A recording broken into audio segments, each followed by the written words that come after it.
Let's get started. Hey everybody, welcome back to this week's episode of Texas Narcos. Again, we're coming to you from Nashville, Tennessee at the ACIT Interdiction Conference. Very excited to welcome George Dominguez here with us today. George, how you doing? Hey, it's great to be here. I'm glad to be a part of this. Yes, sir. We had talked earlier during the class, and a couple of guys said, "Hey, you need to go talk to George. That's who you need to get on your podcast." They said, "That dude's a legend." I said, "Well, I need to meet him then." Believe everything you hear. Okay. All right. Well, tall tales, right? Right. Absolutely. So, well, George, I'm glad you came on.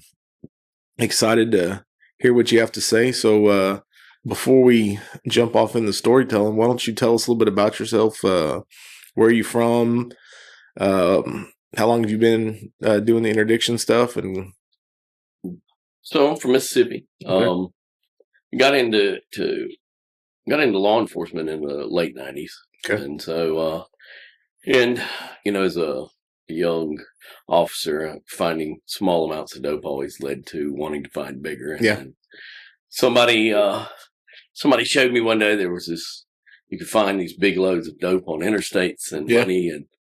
And so that's where I worked to be.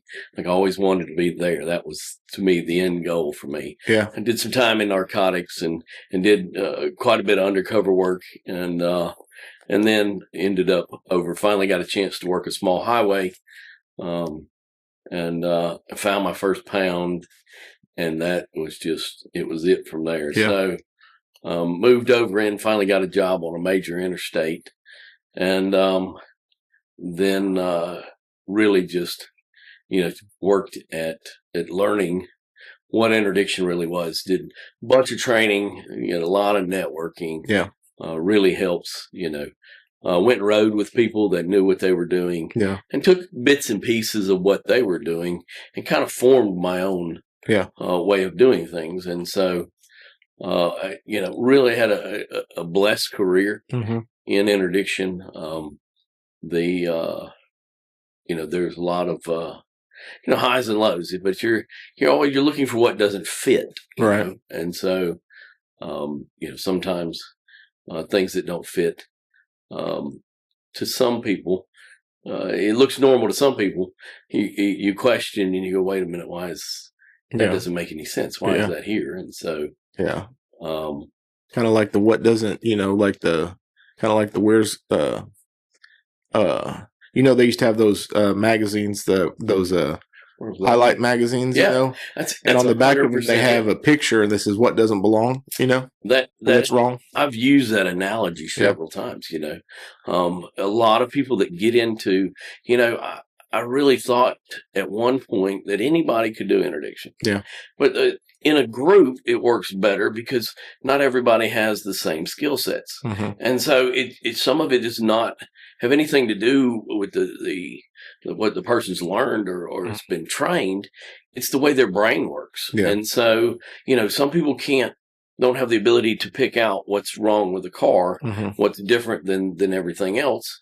And then some people can't. They're interviewed like they believe everything somebody tells them, and so they can't pick out the details in it.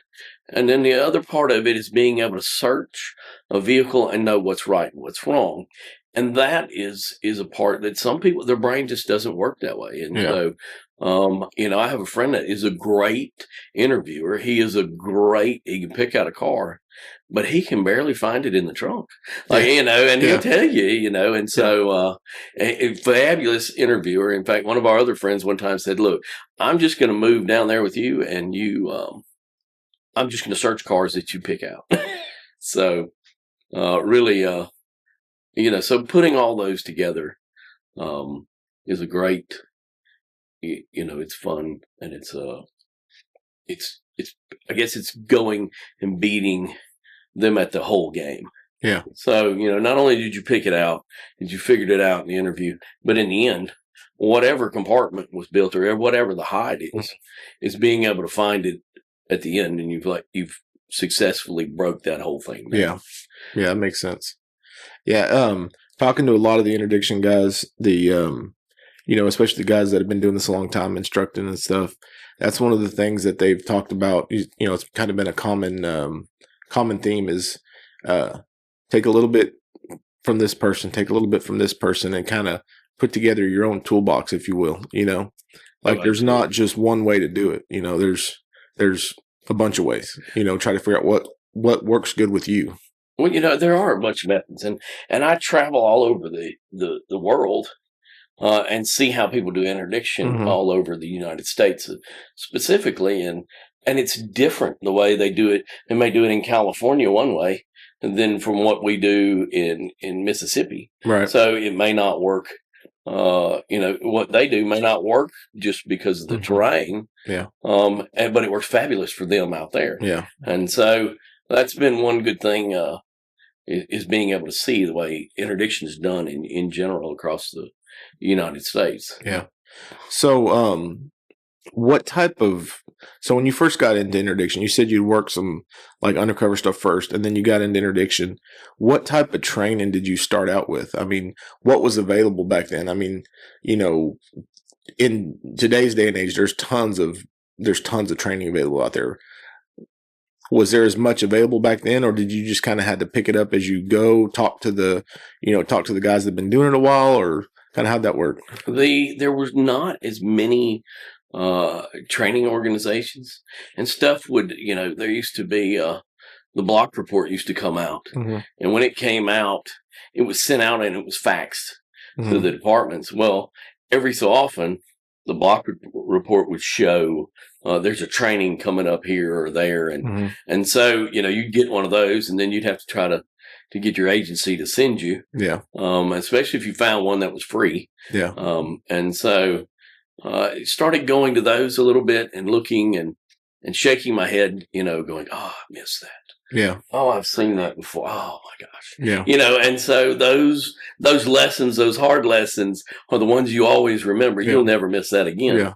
Looking at it that way. And in that, a funny story, we were working, I was working for an agency up on I-20 one night, and we were searching a vehicle, and it was a Jeep Cherokee. And I was holding the rear door open for the guy to search.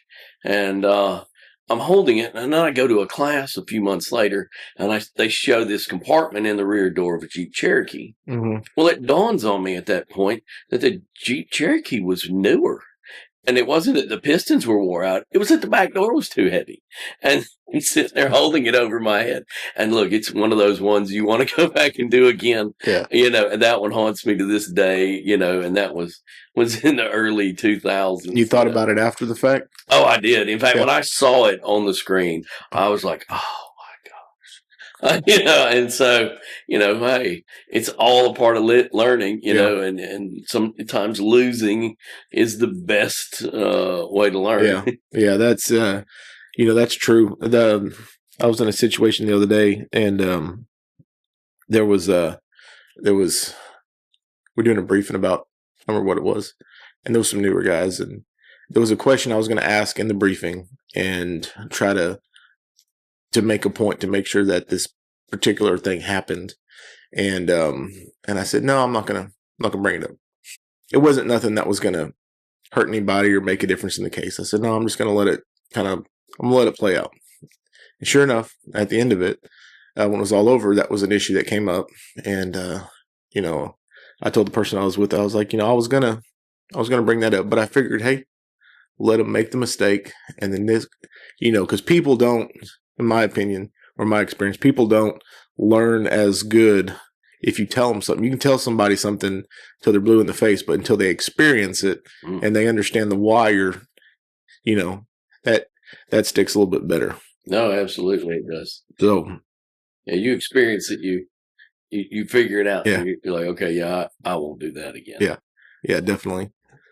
The hardest lessons are the ones that you experience yourself. So, absolutely. So, tell me what you're doing now. So I went to work for a company called VIKEN. Met at a conference and really hit it off, and worked part-time for them for a period of time, and then went on and worked full-time. And so what we do is we have X-rays.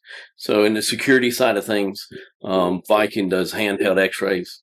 A small company that is now the world leader in handheld X-rays, and so we're constantly innovating.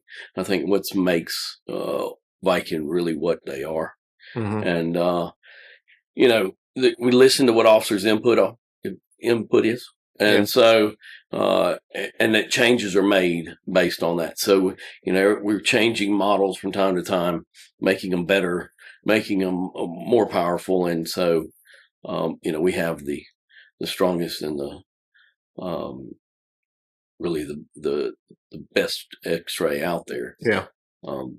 Yeah, that's one of the things, we touched with a couple of the other guys that I did some interviews with, were talking about the technology that officers have available to them today compared to 10, 15 years ago. Oh, absolutely. I mean, between I wish I'd have some of these in the beginning. The cameras, the X-rays, all this stuff, just, Yeah, I probably wouldn't have held that over my head. Right. No, would have just X-rayed. It would take you all 10 seconds to take care of it. So. I've probably been further along in my career than I ever was, just because of being able to X-ray things. And so, we have large scale X-rays. We have the Harrier drive-through portal. Okay. We can do the top down or the sides down and under vehicle. We have trailers that you can pull behind an Explorer. Yeah.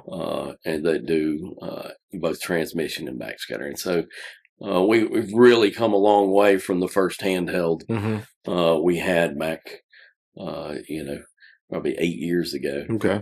So.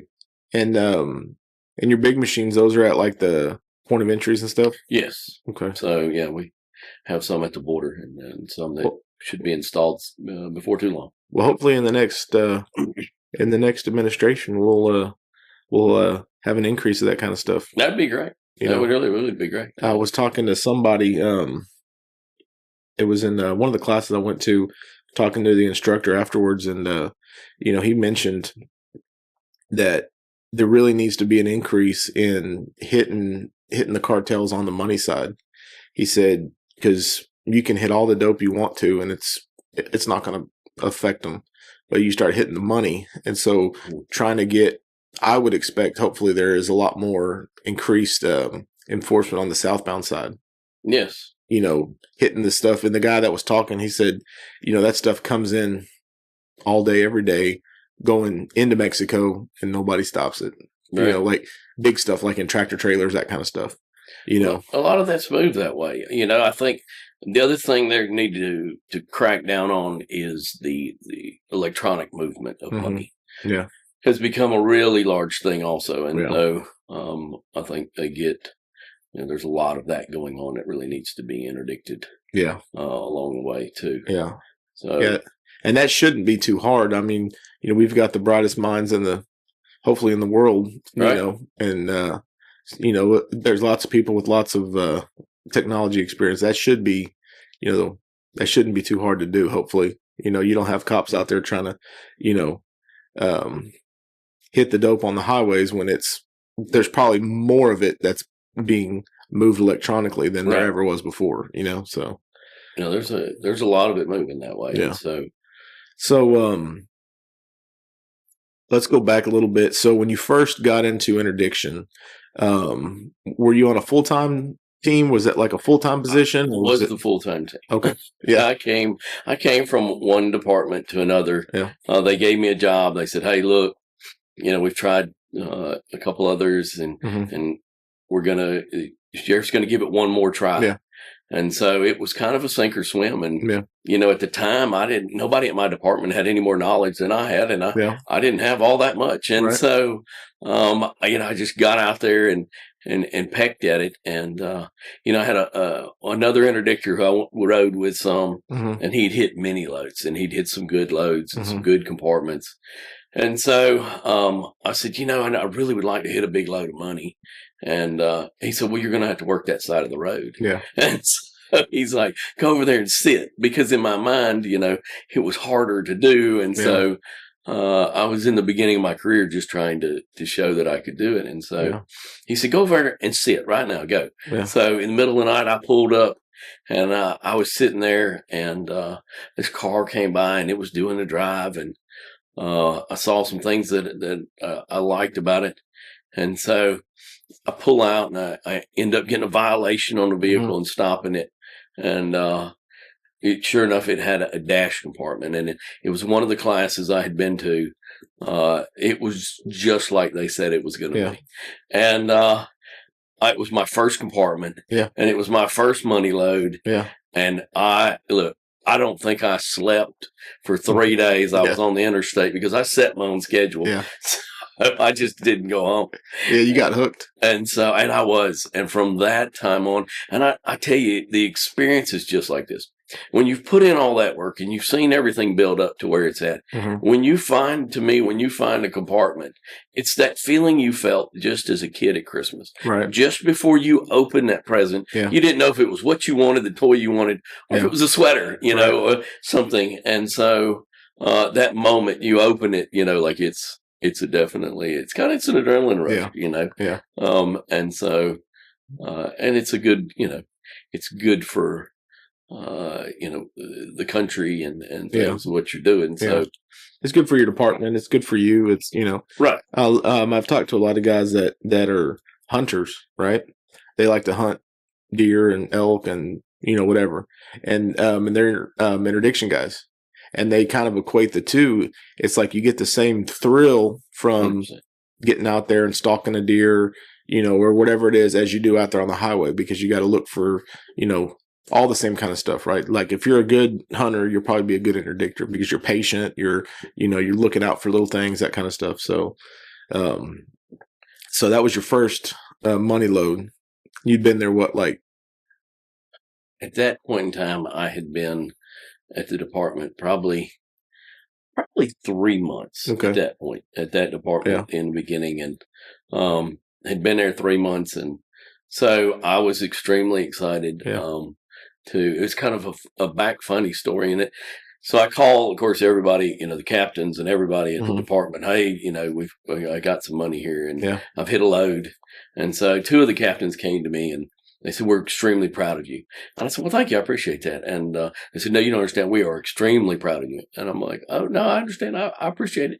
And they said, you don't understand. The sheriff said, if you came over here and didn't hit anything, that you didn't work out, he's like, we were both going back to patrol.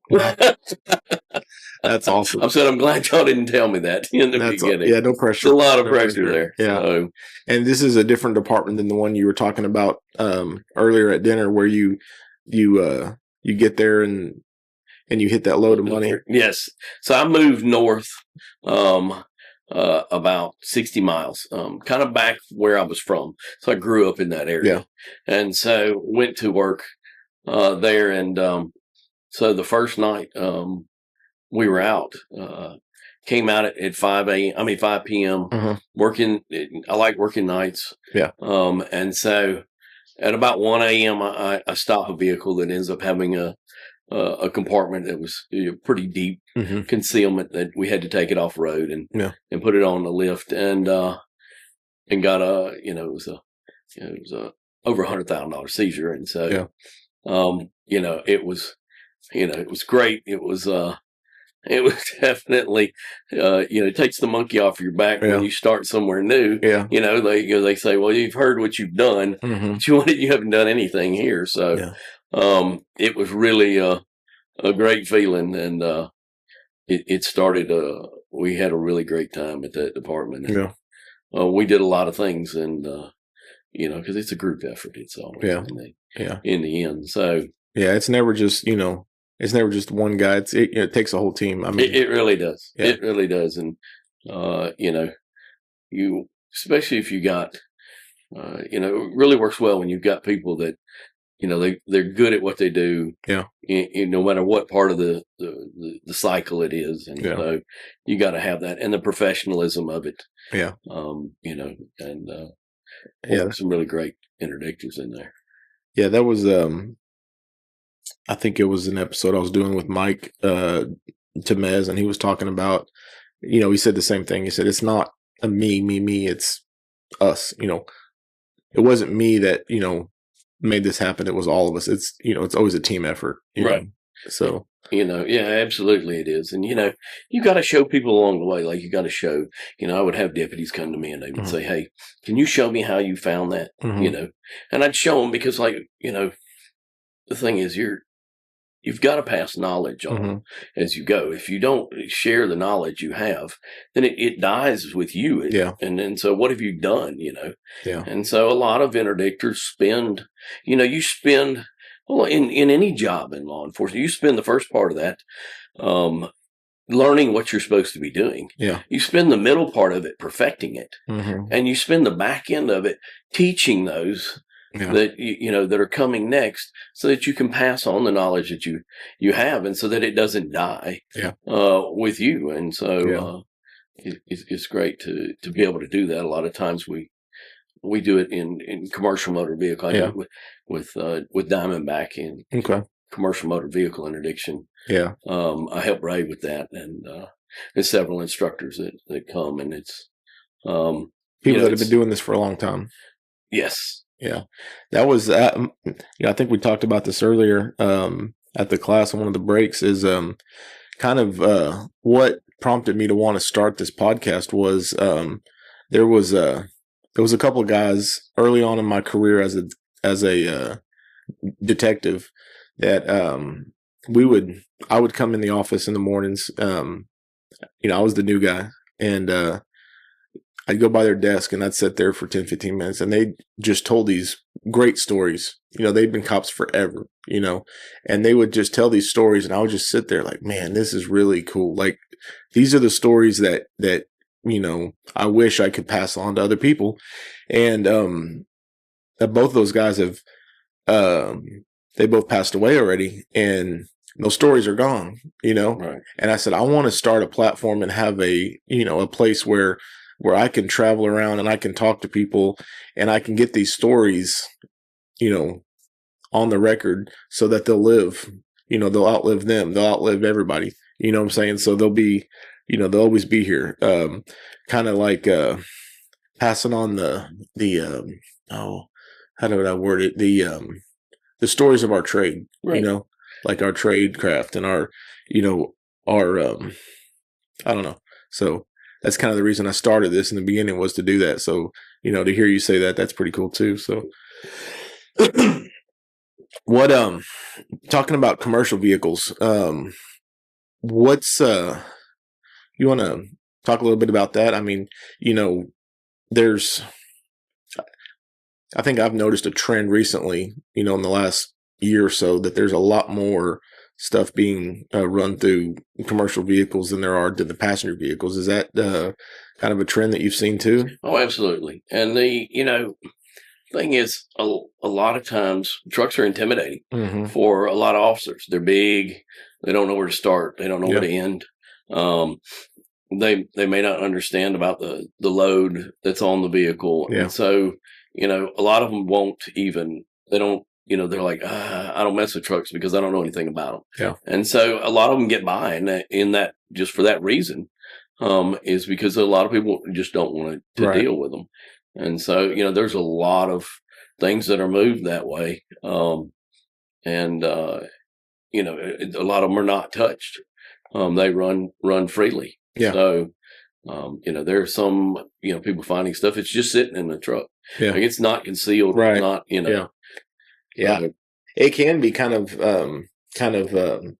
like you said, kind of intimidating, because, there's so much stuff, when you're not aware of, this or that. And just the size of it, right? You got to change how you approach the vehicle. You got to change, all that different kind of stuff. And I think, if the officers would come to these classes and come to a commercial vehicle class, I think it would ignite a whole nother avenue of trying to get stuff. Yeah, and stick with it, and people, I get people sometimes, and they call me and like, man, I've stopped a bunch of trucks and I haven't got anything. Yeah. And I ask them, I said, well, how many cars have you stopped and didn't get anything? Yeah. So they go, okay, well, we get the point, like, you got to keep at it, and it comes, when it comes, and it's, it'll be a lot of times when you least expect it, you're like, hold on. this is what I'm looking for. Yeah. And so this is the criminal activity. I can see it in there. And so it really, they get the knowledge and stick with it. They'll make it through. And so. And trying to pick up, I mean, it's a whole nother animal too, because I mean, you've got, when you're doing passenger vehicle stuff, there's certain things you look at about their travel and this, that, and the other. Well, you're stopping a vehicle that, its only job is to travel. Right. Its job is to take commodities from point A to point B, but trying to pick out and differentiate between a legit load or even like a commingled load or, all that stuff. It's just, there's a lot of aspects. I've never been to just a commercial class. I'd like to go to one, just cause I'm, interested in it. And I think there's a lot of stuff. Chance to check out the Diamondback class there. And I don't just say that because I teach for them, but there's a lot of experience and a lot of things that are taught from the industry side of things and knowing what is industry, what is normal in the industry and what's not. And that really is a huge help for law enforcement to be able to look at that and go, okay, this is not industry standard in there. And so it really helps you showing that and giving you something to take to court with you. Yeah. So kind of off that topic, let me ask you this. What is your most unique concealment that you can think of in your career that you've seen, both in a passenger vehicle and then let's say in a commercial vehicle? In a passenger vehicle, there's been a couple. One was in a Tahoe. Was actually in the intake of a Tahoe. Yeah. And still fairly young in my career. Yeah. You feel like you find something that's deep like that. You're like, okay, I've made another step. Yeah. And so with that, you've got those that help you carry that, because I actually remember making a phone call on the side of the road and going, I think I have an intake. Yeah. And so the buddy I called had hit several of them and he asked me a few questions and he's like, it really sounds like you have an intake. Yeah. And so, deployed a canine and sure enough, it was loaded with drugs. Yeah. And so, that was really, when you start taking apart the actual mechanics of the vehicle, it's really, it makes you feel like you've moved to another step. Like you're okay. I really can do this thing. Yeah. It looks like I can do a full circle on it. Yeah. And so, then I've had some cars that were new cars, brand new cars, and they, had a firewall compartment in it that actually took it to the dealership and parked it next to another one and lifted the hood and said, I want you to have the mechanics come out and look from firewall to bumper. And I said, can you tell me the difference between these two cars? Yeah. And they got out there and they couldn't. And until I pointed it out, they go, you're right. You're absolutely right. And it was a small thing. Wow. And it was the small details and I almost missed it. I almost did. Had they not used a Sharpie in there, I'd have been done because I was at the end of my search and I saw where they had marked a Sharpie in a spot. Wow. And I'm like, wait a minute, that's Sharpie. Yeah. Like, this is a brand new car. Wait a minute. Why are we Sharpieing things? Right. So I started looking down, and the further I looked down, I started seeing very small details that were, but it's a lot of times in interdiction, it's the small details. Right. It's not the big, it's not, sometimes you look at things, you're like, okay, well, that absolutely doesn't belong. Yeah. But then sometimes it's the little details that you see, and you're like, wait a minute, why is that scratch there? Yeah. Like, how did that happen? It's just the small details sometimes. And did you end up determining how to get to the access, or did y'all have to break I did. I ended up getting I was like, okay, all this has to come off this, and then finally figuring out the way they did it. And whoever did it did a fabulous job. I've seen a lot of compartments, and I've seen some that are really, really, you look at them and you laugh and go, wow, it's really not that great. Yeah. And I've seen some like this one that were like, this is a phenomenal job. Yeah. Like somebody spent a lot of time and a lot of attention to detail Yeah. in this, down to, they punched the holes with a punch, and they used a bender to bend the metal instead of, a lot of times you see it cut with a hole saw. Yeah. So you see, a lot of detail go into it. And so, really was a really good compartment that they did. That's awesome. In that car. And then on the commercial vehicles, I mean, the sky's the limit on that too. I mean, you've got so much more real estate to work with. Huge amount of it. One, I want to say this is that X-ray, man, really helps. Mm-hmm. It knocks that time way down. Yeah. In being able to clear those things, and on the other side of that, it's you're not damaging a bunch of things. Right. And then there's the whole, well, now your upper management's upset, your echelon's upset because now we've got to replace this or that doesn't go back together anymore. Yeah. So now we've got to get that fixed. And the first time you call your captain, your chief, your sheriff, say, well, so I drilled an intake on a car, or I drilled a this, or I drilled a that. There wasn't nothing there. Or, you don't want to have to make those phone calls. Don't want to make those phone calls. You're like, I was pulling on this and it accidentally broke. Yeah. You don't. And a lot of that stuff, you can just X-ray it real fast and go, okay, yeah, it's there. No, it's not. And roll on, And so, that's really been a huge thing. As X-rays have come, we've come so far. Yeah. From where we started earlier during the day, on your, presentation, they're pretty impressive. I mean, the stuff stands out like a sore thumb. It really does. A lot of that stuff is really fast and really quick. Yeah. And that helps a lot of officers, and even some that are not that great at searching. They're able to pick out and go, hold on, that doesn't belong there. Right. So if somebody, any of the people listening that are with their agencies or they think they're interested in something like that, is there a website they can go to get in contact with you and try to have something brought out and do a demo and stuff? Yeah, we absolutely. We do demos. If they're interested in person one, we'll come out and do a demo.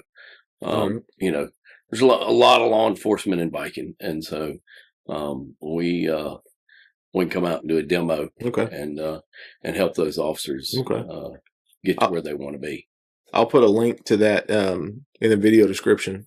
So if anybody's interested, they can click on there and get in contact with you and try to set something up. And there's I'm assuming there's all sorts of grants and stuff that people can get. There's a lot of agencies out there that if they can't get it for free, they're not going to get it. Right? No. So I understand. What part of your job that you're doing now, I assume, is traveling all over the country. You want to talk a little bit about how that's been, and you even you were telling me earlier that you even got to travel overseas and stuff. Yes, so we do. We're not just in the U.S. We train a lot of our allies and things in different parts of the world. From Irish customs to Georgian customs, Turkish customs to these different agencies all over the world, and we get to go out and teach those guys how to use the instrument, and we teach them things to look for that we see, because the same stuff we see they see in other parts of the world. Yeah. And so the same concealments and sometimes stuff they see we haven't seen yet. Yeah. And so it helps me as I still working the road, things I've seen. I'm like, hold on, I've seen this before. Yeah. And so it really helps, and it helps bring knowledge, not just knowledge on the X-ray, but knowledge on how smugglers are doing things together. Because we pass that along as we do our training. We do a lot of the concealment too in the same time we're doing. Okay. That's pretty cool. Well, before we jump off here and wrap up this podcast, let's get a story. If you can, just off your memory, what's either a traffic stop or a case or something, throughout your time of doing this that just stands out to you as, just kind of memorable? Anything in particular? there was a truck. I had just gotten done searching an 18-wheeler, and basically what he was doing is dropping trips, which made him look like a smuggler. And we had a conversation about it. And so in the beginning, and he said, no, that's not what he was doing. And so, it's Mississippi. I think it's July or August, whatever time of the year it was. It was extremely hot. And I had searched that 18-wheeler. And when I got done, I was sweating so much I smelled like ammonia. Yeah. Like it was just pouring off. Yeah. So I'd taken we didn't wear outer carriers then. So I'd taken my shirt off, my vest off, my gun. It's all laying in the back seat. And I'm sitting in the median with the air, and I'm kind of leaned over. I'm just trying to cool down and dry off some. And this truck goes by, and it's coming out of the northeast and the way up northeast. And I look at it, and it's got pine boards on the back of it. Okay. Like they were 2x12s, 20 feet long. There were 15 of them. Okay. And I thought, there is no way on a flatbed. So it was a straight truck, so it's kind of it looked like a rollback wrecker. Yeah. That didn't tilt, right. And so like a delivery truck is basically. Yeah. And I thought to myself, why are we hauling pine boards to the south, where if you look around, every tree you can see is a pine tree? Right.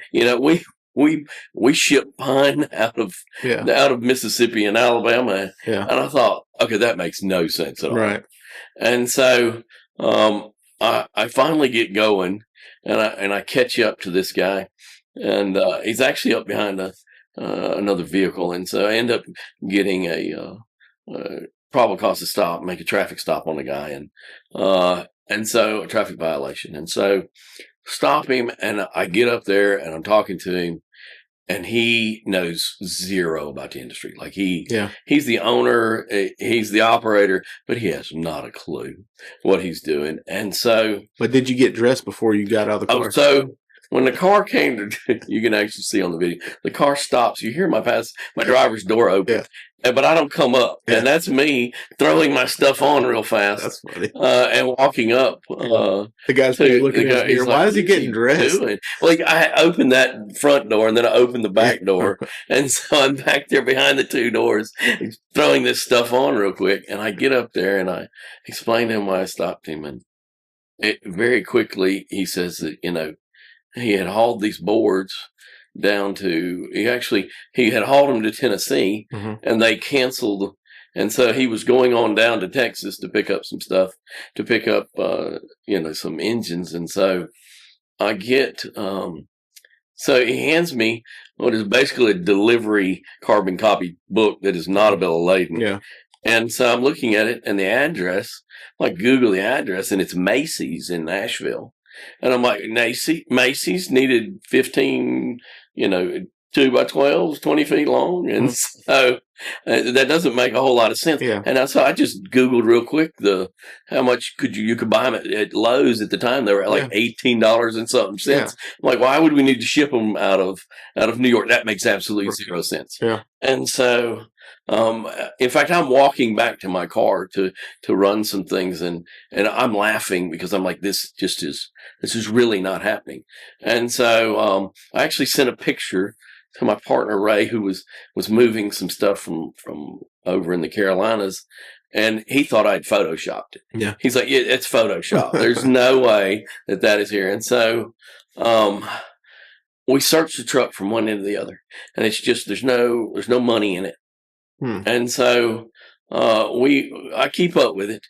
And so when it comes back, it comes right back up. And the guy actually had a laminated piece of paper that had all the interstates he needed to take going down. Yeah. And you flipped it over, and it had a smiley face, and it had all the interstates going back up. Wow. So I knew he was coming back. Yeah. And so caught him coming back up north.